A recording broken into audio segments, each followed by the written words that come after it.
बिस्मिल्लाहिर्रहमानिर्रहीम। ये है खबर के साथ मैं हूँ आपकी मेज़बान सीमल हाशमी। हमारे साथ स्टूडियो में मौजूद हैं सईद काजी साहब। अस्सलाम वालेकुम काजी साहब, क्या हाल चाल है आपके? और अंजुम रशीद साहब वीडियो लिंक के जरिए हमें ज्वाइन करेंगे। अस्सलाम वालेकुम अंजुम साहब। जी वाह सलाम सीमल, कैसे हैं आप? जी अल्लाह का शुक्र। और नाज़रीन, सबसे पहले आज हम बात करेंगे पाक अफगान मुज़ाकरात की, जो कि बेनतीजा निकले, लेकिन बॉर्डर मैनेजमेंट के हवाले से इत्तफाक किया गया है कि राब्ते बहाल रखे जाएंगे। कल नायब वज़ीर ख़ारजा अफगान से हमारे वज़ीर ख़ारजा सरताज अज़ीज़ की मुलाकात हुई और सरताज अज़ीज़ का ये कहना था कि तोरखम के अलावा भी बॉर्डर पर बाड़ लगाने का सिलसिला जारी रखेंगे और अगर बॉर्डर को महफूज ना बनाया गया तो हमारे कबायली इलाके कभी महफूज नहीं हो सकते। ऐसा कहना था उनका। और उन्होंने ये भी कहा कि अब फैसला कर लिया है कि पहले की तरह किसी मुल्क की जंग का हिस्सा नहीं बनेंगे और इसके साथ साथ जितने भी मुहाजिरीन हैं अब उनकी वापसी का सिलसिला जो है वो शुरू हो जाना चाहिए। पहले किस मुल्क की जंग का हिस्सा बने और अब ये जो स्ट्रेटजी और स्ट्रॉन्ग स्टांस अपनाया जा रहा है कि हम उस पर कायम रहेंगे और किस तरह से पाकिस्तान जो है वो इस सारी सिनेरियो को रिएक्ट करेगा, क्योंकि दूसरी जानिब पाक भारत ताल्लुकात के ऊपर भी बात की जा रही है, उस पर भी हम बात करेंगे। अभी चलते हैं सईद काजी साहब की जानिब और जानते हैं आज की उनकी टॉप स्टोरीज क्या रहेंगे। जी सईद साहब। मैं आज पहले तो बात करूंगा TORs पे जो टॉक्स कोलैप्स की हैं उसमें अपोजिशन के 6 पॉइंट्स क्या थे जिसको गवर्नमेंट ने रिजेक्ट कर दिया है, उस पर बात करेंगे ताकि ज़रा लोगों को समझ आ जाए कि कौन क्या कर रहा है। एक और दूसरा ये एक फिर पावर्टी के हवाले से एहसन इकबाल साहब कुछ न कुछ गुर्बत के खात्मे के लिए नया फार्मूला बनाते रहते हैं कि गुर्बत अगर ज़मीन पर ख़त्म नहीं होती तो कम से कम सर्वे में ही थोड़ी कम हो जाए। इससे पहले उनका एक सर्वे आया था, उससे रिलेट करेंगे, एक नया सर्वे आया है। तो हम सवाल ये उठाएंगे कि ये कहाँ से फैक्ट्स एंड फिगर्स वो लेते हैं गुर्बत के खात्मे के, क्योंकि ना तो हमने सेंसस किया ना हमने अपने मकान गिने, तो गुर्बत को कैसे गिन लिया हमने, ये बात करेंगे। बिल्कुल सही। अब अंजुम साहब, आपकी आज की स्टोरीज क्या रहेंगी? एक तो मैं बात करूंगा कि न्यूक्लियर सप्लाई ग्रुप में दाखिले के लिए पाकिस्तान और भारत दोनों ने दरखास्त दे रखी है और आज फिर जो है पाकिस्तान और भारत के दरमियान जो है न्यूक्लियर मैदान में मुकाबला है। और ये मुकाबला आज से 50 साल पहले शुरू हुआ था, जब जुल्फ़िकार अली भुट्टो ने 1965 में बयान दिया था कि अगर भारत ने न्यूक्लियर बम हासिल किया तो पाकिस्तान भी हासिल करेगा, चाहे उसे घास ही क्यों ना खानी पड़े। एक तो इस पे बात करेंगे और फिर हम बात करेंगे कि एक जर्मनी के अंदर जो है जर्मनी की सूबाई असम्बली की स्पीकर मुंतखब कर ली गई है एक मुसलमान खातून को। ये एक बहुत बड़ी खबर और बहुत अच्छी खबर है यूरोप से कि उन्होंने एक मुसलमान औरत को जो है वो सूबे का सबसे नंबर 2 ओहदा जो है बड़ा वो दिया है, स्पीकर का ओहदा, जो चीफ मिनिस्टर के बाद सबसे बड़ा ओहदा होता है। फिर जो है फाटा के इलाके में जो है 40,000 जो लुंगी होल्डर्स हैं उनमें से 20,000 को जो है वो मुअत्तल कर दिया गया है और बर्खास्त कर दिया गया है। इस पर बातचीत करेंगे। चले ठीक है, ये स्टोरीज रहेंगी। पाक अफगान मुज़ाकरात की सबसे पहले बात करेंगे। सही साहब, आपकी तरफ मैं आना चाहूँगी। फिर बेनतीजा निकले हैं और राब्ते कहा जा रहा है कि बॉर्डर मैनेजमेंट के लिए जारी रखेंगे क्योंकि बॉर्डर मैनेजमेंट बहुत ज़रूरी है, लेकिन जब मुज़ाकरात ही कामयाब नहीं हो रहे तो कहीं इत्तफाक होता नजर आएगा बॉर्डर मैनेजमेंट? बात यह है कि पहले तो आप ये समझें कि हमारा 2250 किलोमीटर का बॉर्डर है उनके साथ। इस 2250 किलोमीटर के बॉर्डर में बताया ही जाता है कि जो एंट्री और एग्जिट पॉइंट है वो कुछ 235 के करीब है। ठीक है। दूसरी बात ये एक बात होगी। दूसरी बात ये कि रवायती तौर पर अपने अपने इलाकों के डिज़ास्टर्स को वो मौसमियाती हों या किसी और हवाले से हों, रवायती तौर पर ये पश्तून इधर से उधर जाते रहे हैं, कभी मौसमों की वजह से और कभी वैसे जो है या कोई और इशू है तो हम ये आते जाते रहे। तो एक बात तो ये होगी। दूसरी बात ये होगी कि आपने एक किस तरह आप सॉल्यूशंस कर सकते हैं, क्या आपके पास अब रह गया है इख्तियार कि आप इसको सॉल्यूशन। वहाँ जाते ही उनका जो नुमाइंदे यहाँ आए हुए थे, तशरीफ़ लाए हुए थे, उन्होंने जो बयान दिया वो भी आप गौर से देख लें। तो बेसिकली आप इश्यूज जब आप इकोनॉमिक डिज़ास्टर्स के ऊपर प्रिजाइड ओवर कर रहे होते हैं, चाहे इधर हो चाहे उधर हो, दोनों तरफ इकोनॉमिक डिजास्टर्स आपने क्रिएट कर दिए, तो फिर आप कैसे, इसका मतलब ये है कि आप सैडल में नहीं हैं, आप बा इख्तियार नहीं हैं, हालात की जो तनाबे हैं वो आपके हाथ में नहीं है, तो आप कैसे करेंगे। हम अफगानिस्तान के लोग हों, पाकिस्तान के लोग हों, ये जो जंगें यहाँ बपा की हैं। और एक बड़ी मज़े की बात अभी सरताज अजीज साहब ने फरमाया है कि हम किसी की जंग नहीं लड़ेंगे, तो मुस्लिम लीग नून के मशीरे खारजा ने मान लिया ये किसी की जंग थी। जब हम आज से 10 साल पहले 15 साल पहले कह रहे थे भाई ये हमारी जंग नहीं है, ये बना देंगे हमारी जंग, تو ہمیں بتایا جاتا تھا، یہاں جتنے انجیوٹکس تھے بتاتے تھے یہ بڑی ہماری پیاری جنگ ہے، ہمارے دل کے بڑے قریب ہے، یہ رجتیت کو ختم کرے گی، افغانستان میں ایک نئی اور جدید دنیا کا، یہ ہے نئی اور جدید دنیا جس کی بنیاد ہم نے رکھی ہے، اور آج ہم امن علیہ سے اور تلاش کر رہے ہیں۔ تو آج سرتاج عزیز صاحب نے بھی مان لیا آفیشلی مسلم لیگ نون کی گورنمنٹ نے کہ یہ ہماری جنگ نہیں تھی، اور لیکن اب ہماری جنگ ہے اور بنا دی گئی ہے۔ تو ہم بڑی میننگ فل اب بات ہے۔ افغانستان کی طرف سے بھی تو آنکھیں دکھائی جا رہی ہیں نا، اور اس کی طرف سے بھی جو ہے وہ اسی طرح کے بیانات سامنے آ رہے ہیں، لیکن سرتاج عزیز نے یہ بھی کہا کہ افغانستان ہم پر طالبان کی میزبانی کا الزام نہیں لگا سکتا۔ انجم صاحب، آپ اس کو کس سینیریو میں دیکھتے ہیں؟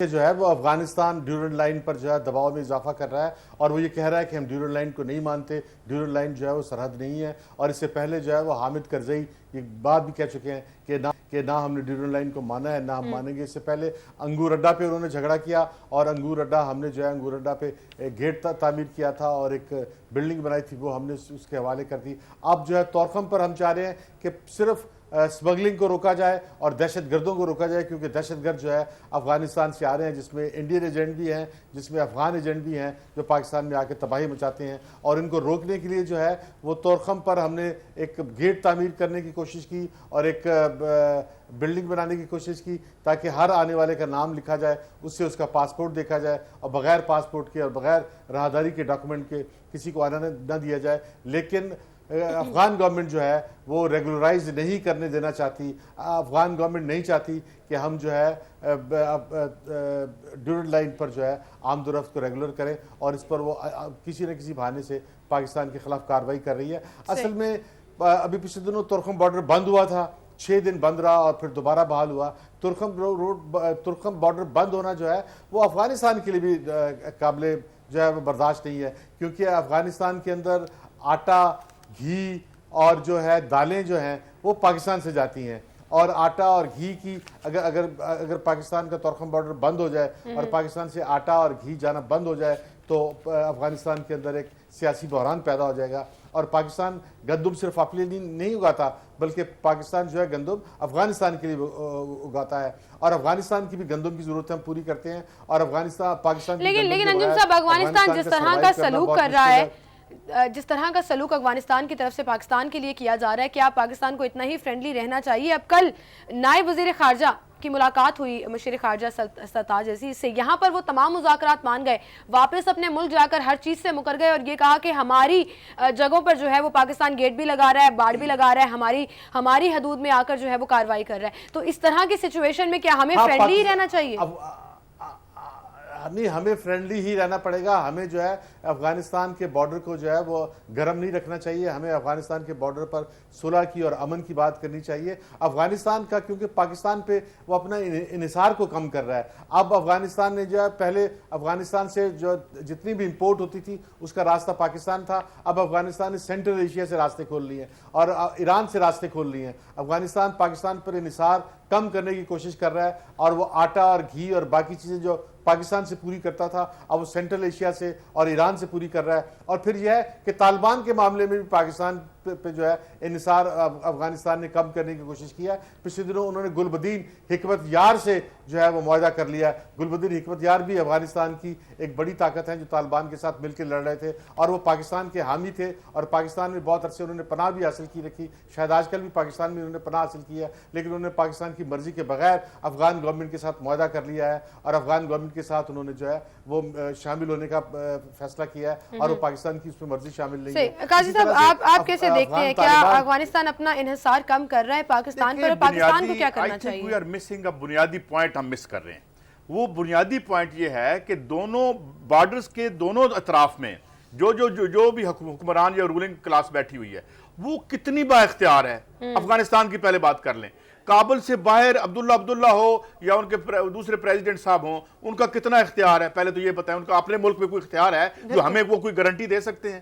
ہمیں وہ بتا سکتے ہیں کہ وہاں جو ہے کہاں پہ پاکستانی طالبان کہاں پہ بیٹھے ہوئے ہیں، مولانا فضل اللہ کہاں بیٹھا ہوا ہے، یہ سب لوگ کہاں ہیں؟ ایک اور دوسری طرف ہمارے پاس کتنا اختیار ہے؟ ہم نے جو سوشل انفراسٹرکچر ہے اس میں کیا وہاں پہ جو ہے حالت یہ ہے 4 بوندیں پڑتی ہیں پشاور میں تو وہاں گھٹنوں تک پانی آ جاتا ہے وہاں پہ۔ تو بات یہ ہے کہ پرابلم کیا ہے؟ پرابلم یہ ہے کہ اکراس دی دونوں بارڈرز کے دونوں اطراف میں جو ہمارے حکمران ہیں وہ کتنے اہل ہیں. کوئی کام انہوں نے کر لیا ہے پہلے مجھے یہ بتا دیں, کوئی ایک چلے معمولی فریضے بتا دیں, کوئی صاف پانی دے دیا ہے.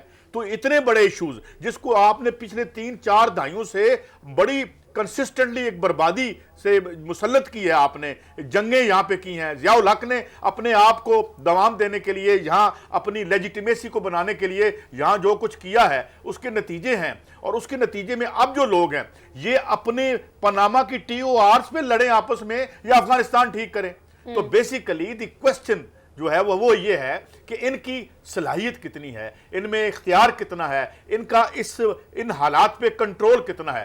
تو یہ تو سارے کوئی ادھر لندن میں بیٹھے ہوئے ہیں سارے, تو یہاں پہ کیا ٹھیک کرنا ہے انہوں نے. ٹھیک ہے لیکن قاضی صاحب ضرب اسب کو جو نظر انداز نہیں کیا جا سکتا نا, وہ تو آرمی کی طرف سے جو سٹیپ لیا گیا اس میں آپ سیاستدانوں کو چھوڑ دیں ایک سائڈ پر, لیکن آرمی کی جتنی کاوشیں ہیں ان کو تو نظر انداز نہیں. میں آرمی کی کاوش ہو یا اس کی کاوش ہو, پہلی بات تو یہ ہے کہ جو ہماری فورن منسٹری ہے وہ ہے با اختیار کتنی ہے ان معاملات میں, وہ کس حد تک اپنے اختیارات کو استعمال کر سکتی ہے. وہ اگر استعمال نہیں کر سکتی تو اس کی ہسٹوریکل انیبلٹی یہ کیوں ہے تاریخ میں کہ وہ جو ہے اپنے قانونی اور آئینی جو اس کا اختیار ہے وہ اس کو ایکسرسائز ہی نہیں کر سکتی, اور ہمیں آ کے بتاتے ہیں جی ہمیں تو کوئی کام ہی نہیں کرنے دیتا. تو آپ چھوڑ دیں, وہ کام کر لیں, اپنے بزنس وغیرہ چلا لیں جو ماشاءاللہ آپ بہت اچھا چلا رہے ہیں. یہ کوسچن ہے. کوسچن یہ ہے کہ آج اگر پوری افغان گورنمنٹ اور امریکی گورنمنٹ جو ہے وہ پاکستان پہ دباؤ ڈال رہی تھی کہ ہم افغان طالبان کے خلاف پاکستان میں کارروائی کریں, ان کو ماریں, اور ساتھ میں جو ہے ہم پہ یہ بھی دباؤ تھا کہ ہم افغان طالبان کو مذاکرات پر آمادہ کریں. ہم افغان طالبان کو انجم صاحب آپ کا مزید پوائنٹ آف ویو بھی جانیں گے. مجھے ایک چھوٹی سی بریک لینی ہے ناظرین, یہاں پر بریک کے بعد دوبارہ حاضر ہوں گے.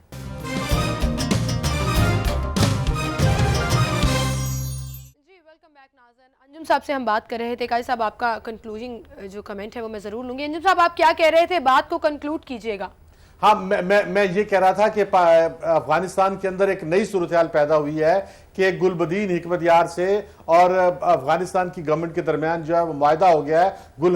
گلبدین حکمت یار جو ہے وہ افغان طالبان کی طرح سے وہاں پر لڑ رہے تھے اور طویل عرصے سے لڑ رہے تھے. گلبدین حکمت یار کو پاکستان کی حمایت بھی حاصل تھی اور گلبدین حکمت یار پاکستان میں رہے بھی, لیکن انہوں نے افغان حکومت سے معاہدہ کر لیا اور پاکستان کو اس میں شریک بھی نہیں بنایا. اور دوسری طرف امید یہ تھی کہ طالبان, پوری دنیا توقع رکھ رہی تھی کہ طالبان اس دفعہ جو گرمیاں آ رہی ہیں تو گرمیوں میں طالبان بہت بڑے حملے کریں گے. تو نظر ایسا آتا ہے کہ حقانی نیٹ ورک جس کے بارے میں بڑا خوف تھا اور یہ خیال کیا جا رہا تھا کہ افغان طالبان میں سب سے زیادہ طاقتور وہ ہیں, افغان طالبان اور حقانی نیٹ ورک بھی افغانستان میں کوئی بہت بڑا حملہ نہیں کر سکے اور بہت بڑی کوئی کارروائی نہیں کر سکے. اس لیے افغان طالبان جو ہے وہ بھی بے اثر ہوتے نظر آ رہے ہیں, اور اس لیے افغانستان کا جو ہے وہ پاکستان کے بارے میں انحصار جو ہے وہ دن بدن کم ہو رہا ہے, اور افغانستان کوشش کر رہا ہے کہ پاکستان پر انحصار کو ختم کیا جائے اور صورتحال کو جو ہے افغانستان اور امریکہ خود کنٹرول کریں.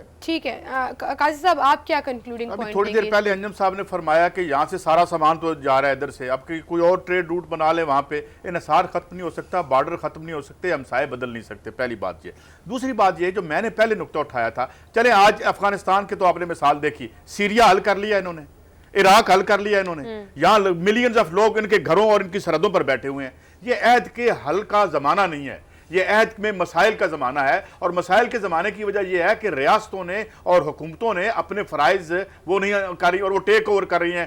ٹیک اوور کر لیا ان کو جو ویسٹڈ انٹرسٹ تھا اس نے, اور اس میں جو باقی جتنے بھی ٹولز تھے اب وہ ان کے لیے ہیں, جو ملٹی نیشنل کمپنیز ہوں, یہاں کے بڑے کاروباری ہوں, تھوکیے ہوں, ٹھیکے, یہ سارا کھیل ہو گیا. اب اس میں جو ریاستوں کے کام تھے اس کے لیے ٹائم نہیں ہے ہمارے پاس, اور دنیا میں کسی کے پاس ٹائم نہیں ہے. آپ مجھے بتائیں, ایک ایشو حل ہوا تھا ریسنٹلی, ہم نے دیکھا تامل اور سینالیز کا ایشو حل ہوا تھا, وہ بھی اس لیے کہ انٹرنیشنل پریشر پہ ان کی ڈرائی کر دی تھی آپ نے جو فنڈنگ ہے, وہ اس کے بعد تھوڑا کسی حد تک بہتر ہوا.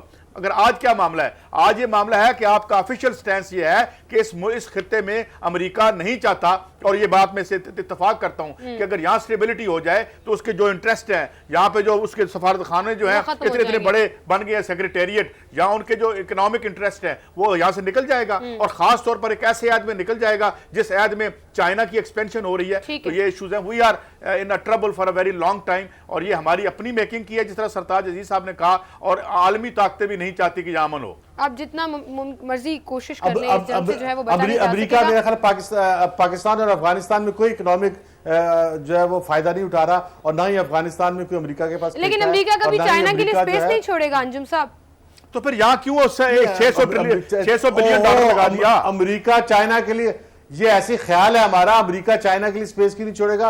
अमेरिका ने तो सबसे ज्यादा बिजनेस अमेरिका में जो है वो चीन का है। अमेरिका ने तो अपना मजबूरी है दिया हुआ है, और वो मजबूरी है। लेकिन कभी वो अमेरिका की मजबूरी है, देखेगा। अमेरिका की मैं बताता हूं क्या मजबूरी है। अमेरिका की जो लो एंड गुड्स हैं जो चाइना से लेके आता है, अगर वो चाइना से लेके ना आए तो वहां इतनी इन्फ्लेशन हो कि वहां जुलूस निकाल के अगले दिन ओबामा को लोग व्हाइट हाउस से बाहर निकाल दें। They keep their inflation low with the cheaper goods, और उसके बाद चाइना जो है, सुन लें, चाइना उनका जो ट्रेड डेफिसिट है वो खरीद रहा है। चाइना आलमी सरमायादारी को सहारा दे रहा है जो अमेरिका के जो सरबराही में चल रही है, तो चाइना उनकी मजबूरी है। बिल्कुल सही। आगे बढ़ते हैं तो आगे बढ़ते हैं। अफगानिस्तान में बिजनेस तो पीनट्स है। अफगानिस्तान में किसने क्या दिया? आपको किसने क्या दिया? हुजूर, इसमें लड़ने के लिए क्या जरूरत है? प्लीज आप ये देख लें कि जो मुआहदे हामिद करज़ई ने इंडिया के साथ किए, दुनिया के सबसे बड़े ज़खायर है वहां पे, तेल के भी और दीगर जो मादनियात हैं उनके भी, और ठेके जो है हिंदुस्तान का इंटरेस्ट है या चाइना ले रहा है। नाइजीरिया क्या है? और फिर लिंक भी तो करता है यूरोप के साथ। आप जरा देख लीजिएगा, अफगानिस्तान में पाकिस्तान है, जो मिनरल्स की रिपोर्ट्स हैं वो देख रहे कितनी है। रिकोडेक जो है यहां से जाता है अफगानिस्तान तक, तो दे हैव देयर इंटरेस्ट। वो यहां वैसे ही नहीं बैठे हुए कि यहां ट्रिलियंस ऑफ डॉलर खर्च करके हिंदुस्तान अफगानिस्तान में पाकिस्तान के लिए जा रहा है, हिंदुस्तान अफगानिस्तान में पाकिस्तान के लिए जा रहा है, और वो पाकिस्तान के लिए मसाइल पैदा करना चाहता है, और वो चाहता है कि पाकिस्तान के गिर्द घेरा तंग किया जाए। एक तरफ जो है वो डाल घेरा बॉर्डर है। चलिए अंजुम साहब, आने वाले वक्त में तो देख ही लेंगे कि कितना इजाफा चाहता है। ठीक है, कितना अमेरिका का इंटरेस्ट नहीं है, इकोनॉमिक इंटरेस्ट नहीं है। ठीक है, चले आगे बढ़ते हैं। कौन मानेगा? आपके बजट में से जो आप मिलिट्री वेपन्स खरीदते हैं वो इंटरेस्ट नहीं है। यहाँ पे जो मल्टीनेशनल्स के प्रॉफिट्स हैं जिसपे 1% आप टैक्स नहीं लगाते, वो इंटरेस्ट नहीं है। यहाँ की मंडी जो आपने उनके हवाले की हुई है, ये इंटरेस्ट नहीं है। फिर आपको एक जगह मिली हुई है जहाँ पे आप रूल कर रहे हैं। इनकार कर दिया है F-16 देने से। अमेरिका तो बेच ही नहीं रहा आपको। आप अमेरिका की F-16 एक आइटम है, F-16 एक आइटम है, F-16 एक आइटम है। यहाँ की मल्टीनेशनल्स के प्रॉफिट खोल के देखें, यहाँ से जितना माल निकलता है 4-5 हजार अरब का है। मैं आपको वो भी मना इस वजह से किया गया कि हमने कहा कि हम अफगान तालिबान के खिलाफ कार्रवाई करेंगे, स्टैंड लिया। अमेरिकन को हमसे बड़ी मोहब्बत है कि तशरीफ ला के बैठे हुए हैं यहाँ पे, पिछले 60 साल से कब्जा किया हुआ है यहाँ पे। आप समझते हैं ये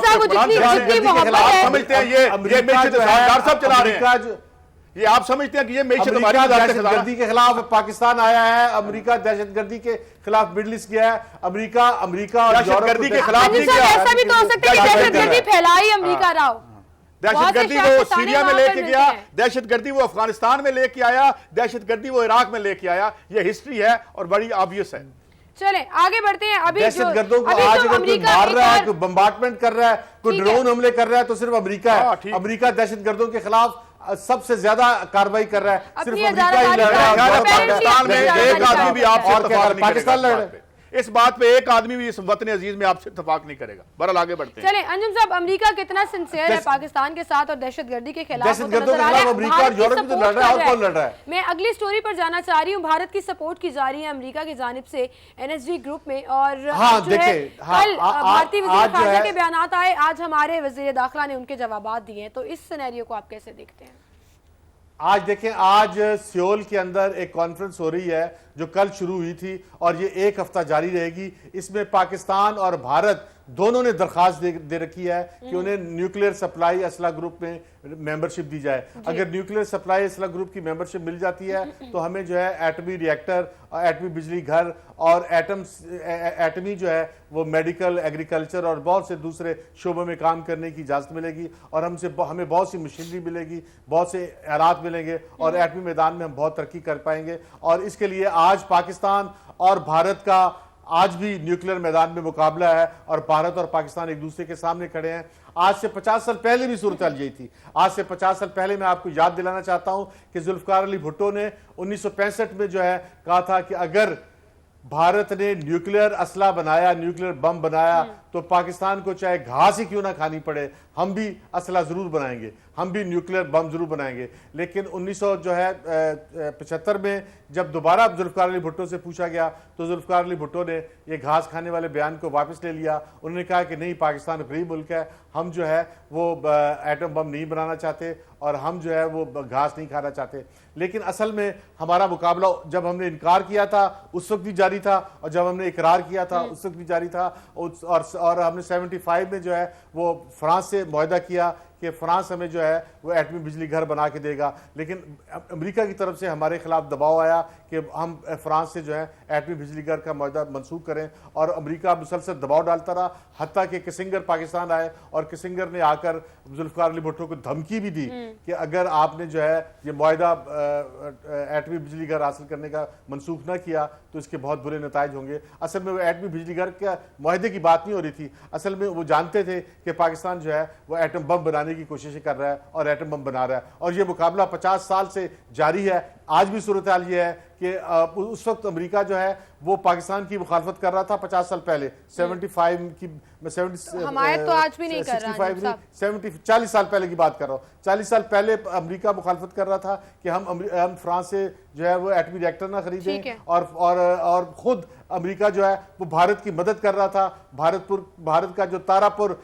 एटमी बिजली घर है उसके लिए जो है वो प्लूटोनियम फराहम कर रहा था। और आज भी सूरत हाल यह है कि अमेरिका जो है वो पाकिस्तान की मुखालफत कर रहा है और पाकिस्तान की हिमायत नहीं कर रहा कि वो न्यूक्लियर सप्लाई ग्रुप का मेंबर बने, लेकिन भारत की हिमायत कर रहा है। और ये इजलास जो है वो आज जारी है और एक हफ्ता तक जारी रहेगा। लेकिन अच्छा, आज सूरत हाल यह है कि भारत का नारा है, भारत ये कह रहा है कि मेरिट की बुनियाद पर फैसला किया जाए, जबकि पाकिस्तान, आपका पॉइंट आ गया अंजुम साहब, मेरिट की बुनियाद पर बात होनी चाहिए। तो काजी साहब फिर मेरिट तो पाकिस्तान का नाम भी लिस्ट में आता है, तो क्या दोनों को रुकनियत मिलेगी? क्या चांसेस हैं? जितनी यहाँ गुफ्तगू हुई है उसमें एक मीनिंगफुल बात है जो जुल्फकार अली भुट्टो साहब ने कही थी, और वो बात हकीकत भी साबित हुई कि साउथ एशिया के लोग घास ही खा रहे हैं।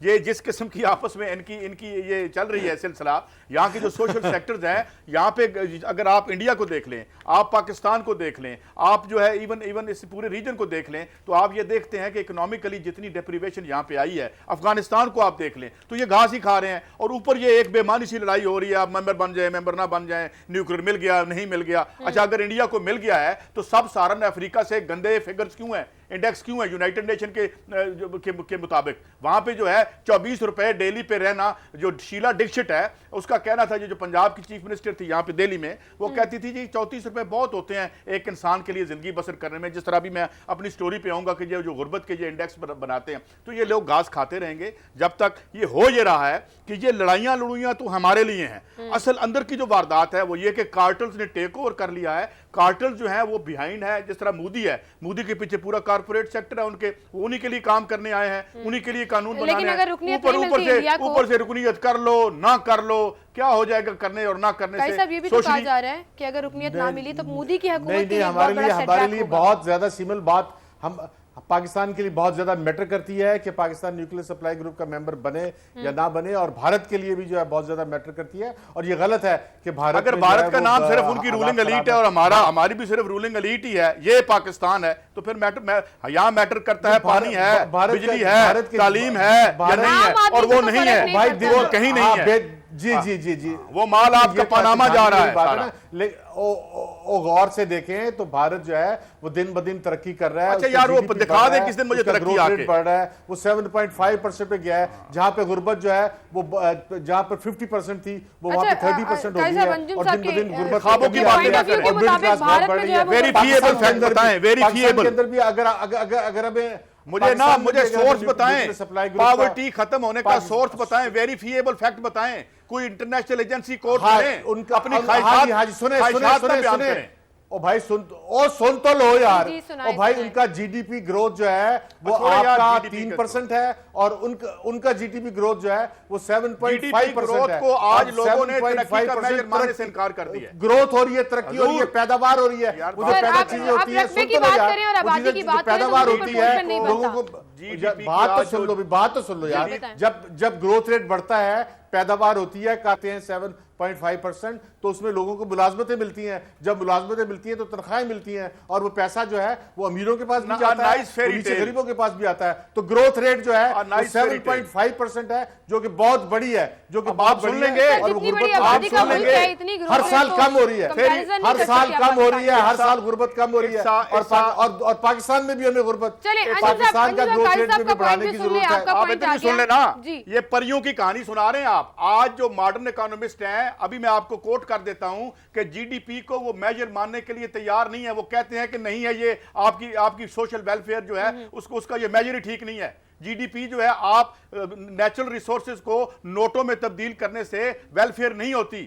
یہ ہے آج کا بحث. آج کارخانہ لگے گا, یار آپ بات تو سن لینا, اب بات تو سن لینا. کارخانہ لگے گا تو مزدوری ملے گی نا, ملازمت ملے گی نہیں ملے گی, بات تو سن لینا. مجھے یہ بتائیں آپ, میں بتاتا ہوں, ایک سیکنڈ بھی بات سن لیں, میں بتاتا ہوں, ایک بات سن لیں پھر بات کر لیجئے, ایک جملہ تو پورا ہونے دیں. میں کہہ رہا ہوں کہ جب کارخانہ لگے گا, لوگوں کو روزگار ملے گا, تو غربت کم ہوگی نہیں ہوگی. اب بات کر لی آپ نے. میں یہ کہہ رہا ہوں کہ ابھی نیٹ پہ جائیں, کوئی کھولیں, ٹامس پیکیٹی کی کتاب آئی ہے وہ کھولیں, جا کے نیٹ پہ بیٹھیں اور دیکھیں کہ آج جی ڈی پی میجر رہ گیا. آج اس کو بڑا کرٹیکلی 2008 کے ریسیشن کے بعد جی ڈی پی کو گروتھ کا میجر نہیں مان رہے جو امپورٹنٹ اکانومسٹ ہیں, کیونکہ آپ کی ویلفیئر, اور کیا ہے وہ بتا یار بات تو سن لینا. اور کیا, اب ترقی کا طریقہ بتا دینا, آپ اس کو نہیں مانتے. کیا ترقی کرنے کا طریقہ کیا ہے؟ میں خاموش ہوں, آپ بولنا. ترقی کرنے کا طریقہ نہیں ہے تو اور کیا طریقہ ہے؟ اگر صنعتیں لگانا, آپ کی پوری بات سنی, آپ قاضی صاحب کا جواب تو سن لیں نا, وہ کچھ بتانا چاہ رہے ہیں. میرے خیال میں آپ پورا لمبا بول لیں, شاید اس سے ترقی ہو جائے, لیکن میری عرض سن لیں کہ جی ڈی پی اور آج کا جو سب سے بڑا ڈائلیما ہے, اور آج کے اکیڈیمک سرکلز میں جو بحث ہو رہی ہے, وہ یہ ہے کہ آپ کے گروتھ ریٹ کا آپ کی سوشل ویلفیئر سے رشتہ کٹ گیا ہے. یہ جا کے پڑھ لیں. میں ٹی وی پر بیٹھا ایک پبلک کو کہہ رہا ہوں, اس کو آپ ویریفائی کر لیں, اور یہ 20 سال پرانی بحثیں ہیں یہ جو آپ فرما رہے ہیں. ٹھیک ہے, لیکن انجم صاحب یہ بھی تو کہہ رہے ہیں نا کہ کارخانے لگ رہے ہیں, روزگار کے مواقع فراہم کیے جا رہے ہیں. ٹھیک ہے انجم صاحب, آپ کی بات بھی سمجھ آ رہی ہے. کارخانے لگانے سے ترقی نہیں ہوتی. ایک منٹ ڈی انڈسٹریلائزیشن ہو رہی ہے یار, ترقی نہیں ہوتی تو ترقی کا اور طریقہ بتا دو نا, اور کیا طریقہ ہے؟ اب میں بتا دیتا ہوں, پوچھنا مجھ سے. کارخانے گرا دیں یار, بات تو سن لینا. انڈسٹری برباد کر دے پھر ترقی ہو جائے گی.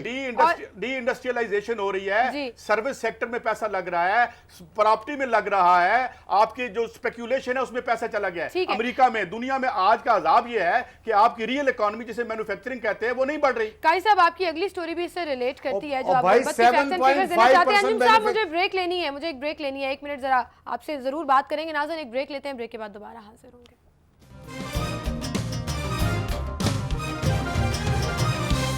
ویلکم بیک ناظرین, گفتگو کا سلسلہ آگے بڑھائیں گے. سعید صاحب, ہم بات کر رہے تھے بریک پر جانے سے پہلے این ایس جی گروپ میں, اور اس میں پھر غربت کی بات آئی, تو آپ کی اگلی سٹوری غربت کے حوالے سے ہے. پاکستان ہمارے جو کیا نام ہے, ہمارے وزیر پلاننگ کے جو وزیر ہیں احسن اقبال صاحب, انہوں نے پھر ایک, وہ تقریباً 2 ہفتے بعد ایک پاورٹی کی ایک سروے دے دیتے ہیں. پچھلا انہوں نے دیا تھا 3030 روپے پہ انہوں نے پاورٹی لائن بنائی تھی.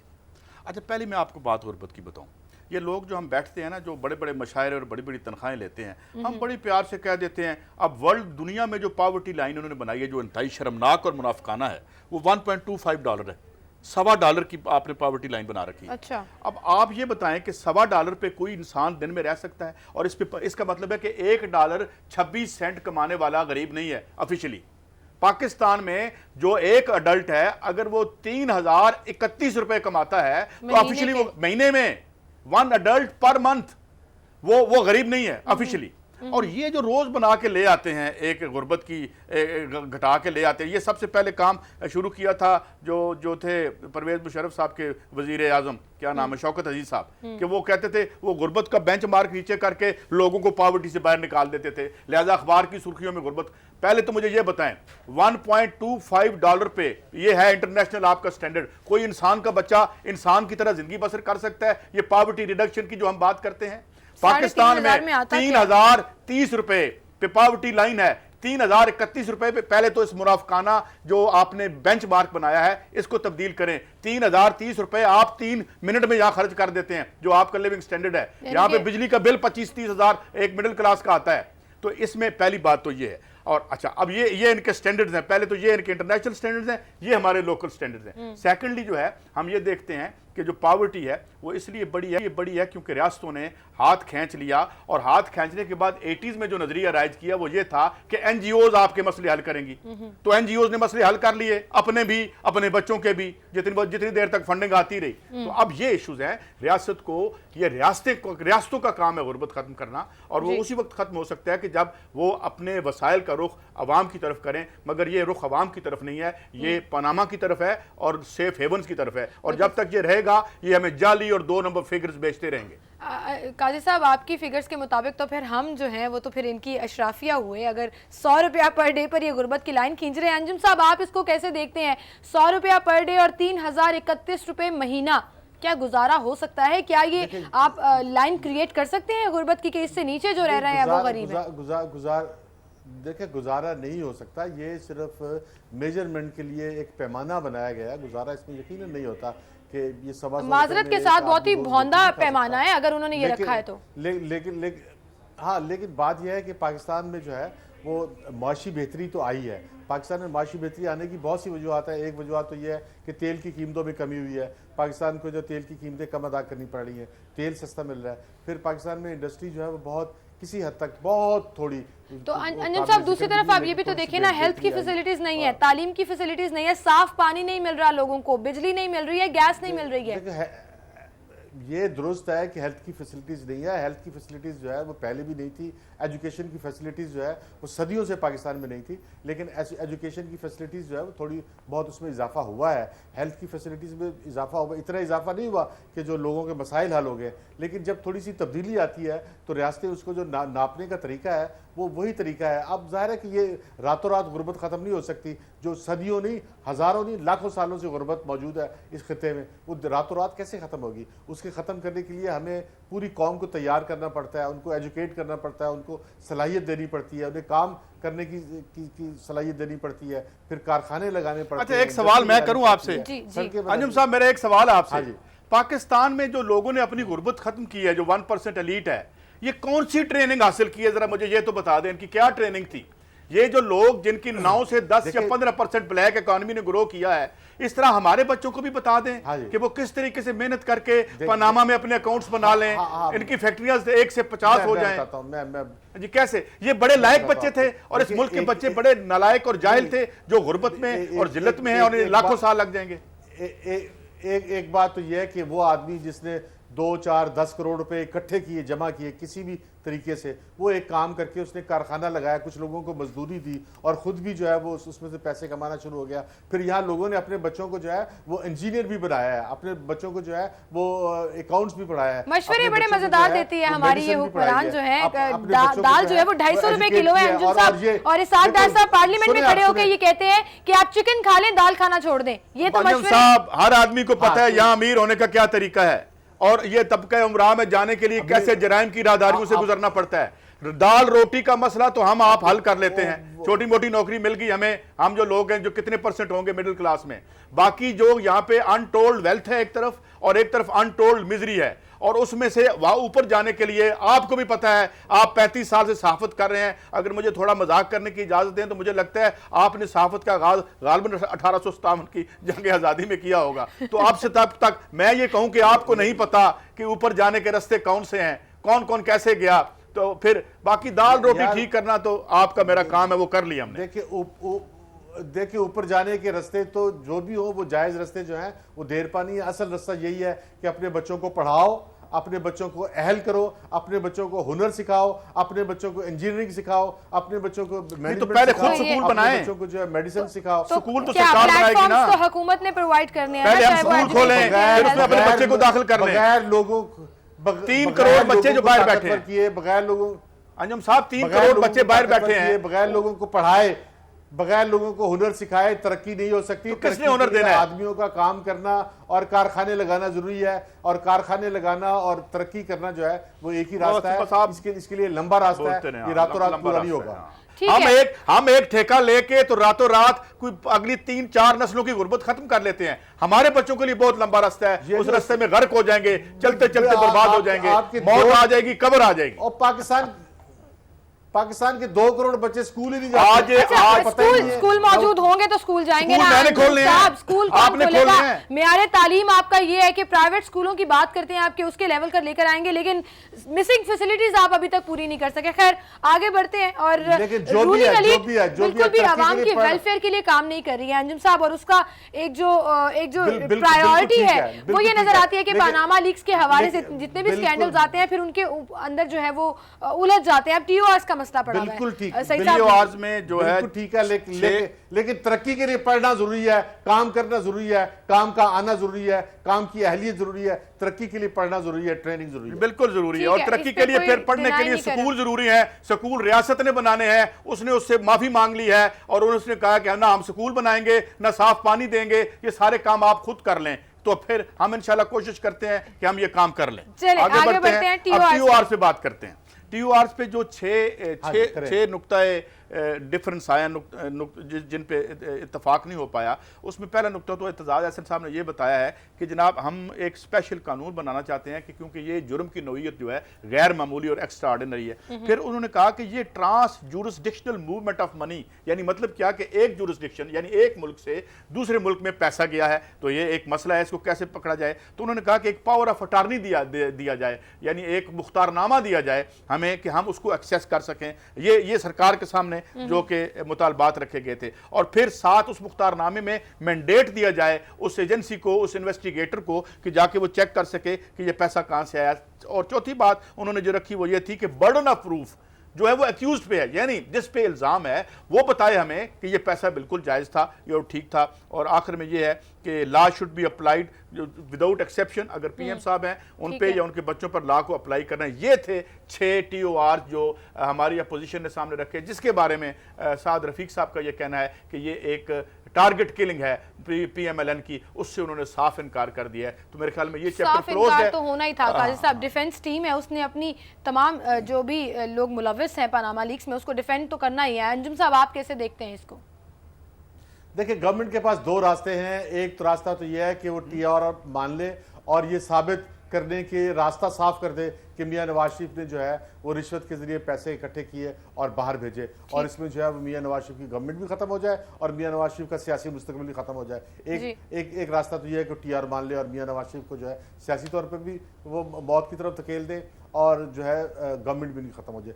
दूसरा रास्ता है गवर्नमेंट के पास कि वो अपोजिशन से कहे हाँ भी ठीक है आप मैदान में आ जाएं, आप लोगों को सड़कों पे ले आएं, आप अगर कोई बात मनवा सकते हैं तो ताकत से मनवा लें। तो इसमें उनको नजर आता है कि अगर अब शायद अवाम जो है अपोजिशन जो है वो बहुत बड़ी तादाद में लोगों को सड़कों पर ना ला सके और जो है बात जो की तू रहे और ये 2018 तक 2018 तक ये गवर्नमेंट कर ले। लेकिन एक बात का गवर्नमेंट को नहीं इस गवर्नमेंट को नहीं समझ में आ रही कि अगर लोग सड़कों पे आए तो लोग मुतालबा करेंगे। लोग करप्शन के खिलाफ अब मुत्तहिद हो चुके हैं, लोग समझते हैं कि करप्शन पाकिस्तान की सबसे बड़ी बुराई है।